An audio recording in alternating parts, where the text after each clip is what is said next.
आंखों में बह रहा था जुनून, 10 साल तक किया इंतजार, हैरान रह गया क्रिकेट जगत, एक पारी से मचा हाहाकार। कभी मोटा कहकर छोड़ा था साथ, आज सलामी में झुक गए उनके हाथ। फाइट बैक देखकर झूम उठे फैन, सम्मान में खड़े हो गए किंग और हिटमैन। 26 साल के सरफराज ने इतिहास रचा, कोच गंभीर को यकीन नहीं हुआ। दुनिया से लड़कर बेटे को संभाला, फौलादी इरादों से पिता ने पाला। कहां से आया अंदाज तूफानी, क्या शानदार है सरफराज की कहानी। कभी किसी ने मोटा कहकर मजाक उड़ाया तो कभी आईपीएल में कोई खरीदार नहीं मिला, लेकिन वो जिद्दी लड़का साल दर साल संघर्ष करता रहा। फर्स्ट क्लास क्रिकेट में 70 प्लस का एवरेज, 14 शतक और एक ट्रिपल सेंचुरी ठोकने के बाद भी वो टीम इंडिया में अपनी जगह बनाने के लिए ना जाने कितने मोर्चों पर लड़ रहा था, क्योंकि इंडियन क्रिकेट में हाई ग्रेड कंपटीशन के साथ बहुत सारी चीजें काम करती हैं। मुरली विजय, विजय शंकर, स्टुअर्ट बिनी, केएस भरत और मौजूदा वक्त में केएल राहुल, ऐसे ना जाने कितने सुपर टैलेंटेड प्लेयर हैं जिनका टैलेंट सिर्फ बीसीसीआई को दिखता है।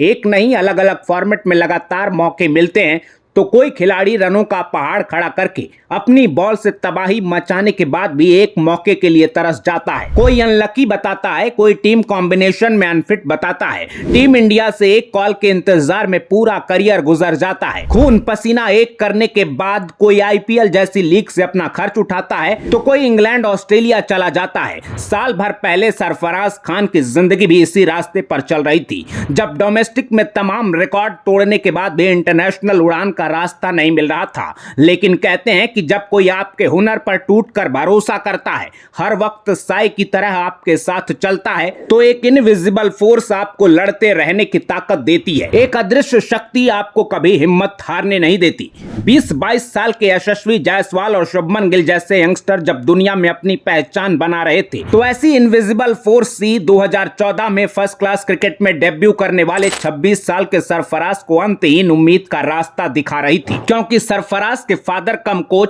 नौशाद खान उनके साथ साई की तरह चल रहे थे।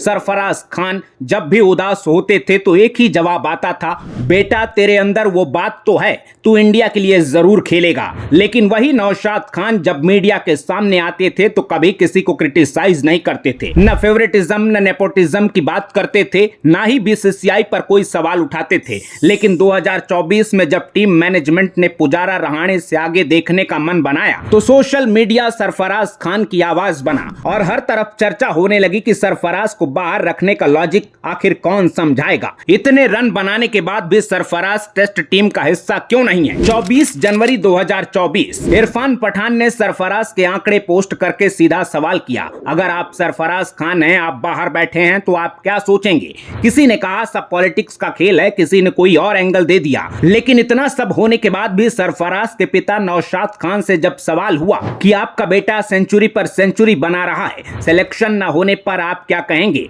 तो सरफराज के पिता ने फिर एक बार अपने जवाब से सबका दिल जीत लिया। नौशाद ने कहा, हम ज्यादा उम्मीद नहीं लगाते हैं, क्योंकि जितनी उम्मीद होगी उतना ज्यादा तकलीफ होगी, और जिस दिन ऊपर वाला चाहेगा तो अपने आप रास्ता खुल जाएगा। सरफराज और मुशेर मेरे दोनों बेटे अच्छा कर रहे हैं, इसी बात में मैं अपने आप को दुनिया का सबसे सौभाग्यवान पिता मानता हूँ। हमारे कल्चर में ये माना जाता है कि पिता के धर्म और कर्मों का फल बेटों को जरूर मिलता है, और आखिरकार सरफराज को अपने संघर्ष और पिता की इस पॉजिटिविटी का रिजल्ट मिला। जब केएल राहुल की इंजरी, श्रेयस अय्यर के ड्रॉप होने से सरफराज का इंडियन जर्सी में खेलने का सपना सच हुआ। 15 फरवरी 2024 जब सरफराज को डेब्यू कैप मिली तो पिता नौशाद खान की आंखें भर आईं। लेकिन इस इमोशनल दिन पर भी नौशाद खान ने दुनिया को रास्ता दिखाने वाला मैसेज दिया। दरअसल नौशाद ने उस दिन जो टी शर्ट पहनी थी उस पर लिखा था, क्रिकेट इज एवरीवन्स गेम। इसमें जेंटलमैन्स पर क्रॉस लगा हुआ था। कहने का मतलब यह था कि यह गेम सिर्फ रईसों के लिए नहीं है,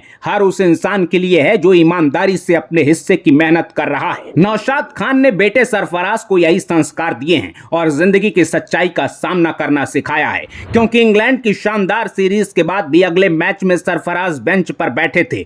लेकिन इस बात से सरफराज ना तो परेशान थे, ना ही किसी तरह से निराश, क्योंकि टीम अनाउंस होने से पहले ही सरफराज ने कहा था, टीम मैनेजमेंट क्या करेगा, किसको बाहर बिठाएगा, टीम में सब अपनी जगह के हकदार हैं, मैं अपनी बारी का इंतजार करूंगा। मैं बहुत रियलिस्टिक हूं और बेवजह की उम्मीद नहीं पालना चाहता। और सरफराज ने पूरे सब्र से इंतजार किया। बांग्लादेश की सीरीज पानी पिलाकर बीत गई, लेकिन न्यूजीलैंड के साथ पहले मैच में गिल बाहर हुए तो सीट खाली हो गई। सरफराज को एक मौका मिला और जिंदगी भर के लिए कहानी बन गई। एक ऐसा ऐतिहासिक टेस्ट मैच जिसकी पहली पारी में पूरी टीम 50 रन भी नहीं बना पाई। 46 का स्कोर था। न्यूजीलैंड ने 402 लगाए और 356 रनों की हौसला तोड़ देने वाली लीड ले ली, लेकिन टीम ने फाइट बैक का फैसला किया तो सरफराज उसके हीरो बने। जिस वक्त वर्ल्ड चैंपियन विराट कोहली भी प्रेशर फील कर रहे थे तो सरफराज अपने अलग स्टाइल में कीवी बॉलर्स के धागे खोल रहे थे।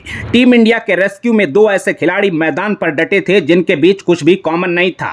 विराट कोहली और सरफराज खान ने मिलकर 134 रन जोड़े। बेंगलुरु की कमबैक वाली इस पारी को हमेशा याद किया जाएगा, लेकिन ठीक 9 साल पहले 2015 का किस्सा बहुत कम लोगों को याद होगा, जब सरफराज खान सिर्फ 18 साल के थे। आईपीएल में आरसीबी के लिए खेल रहे थे। सरफराज 21 बॉल में 45 रन ठोक कर वापस लौटे तो विराट कोहली सलामी में झुक गए। सिर पर हाथ रखकर उनका हौसला बढ़ाया और अब 9 साल बाद अक्टूबर 2024 सरफराज खान टीम इंडिया को संकट से निकालकर डगआउट में लौटे तो विराट मुस्कुराते हुए ताली बजाकर उनका स्वागत कर रहे थे। शायद कोहली को वो दिन याद आ रहा होगा। कप्तान रोहित शर्मा भी सब कुछ भूलकर सरफराज की सेंचुरी को सेलिब्रेट कर रहे थे। मैदान पर सरफराज खान का जश्न देखकर रोहित शर्मा ने हंसते हंसते पेट पकड़ लिया। ऐसा लगा कि अपनी कुर्सी से गिर जाएंगे, लेकिन सरफराज की तारीफ में सबसे बड़ी लाइन वहां से आई जहां से किसी को उम्मीद नहीं होगी। दरअसल अपने इंस्टा पर हिंदी रील्स और रिएक्शन के लिए मशहूर डेविड वार्नर ने वो शायरी शेयर की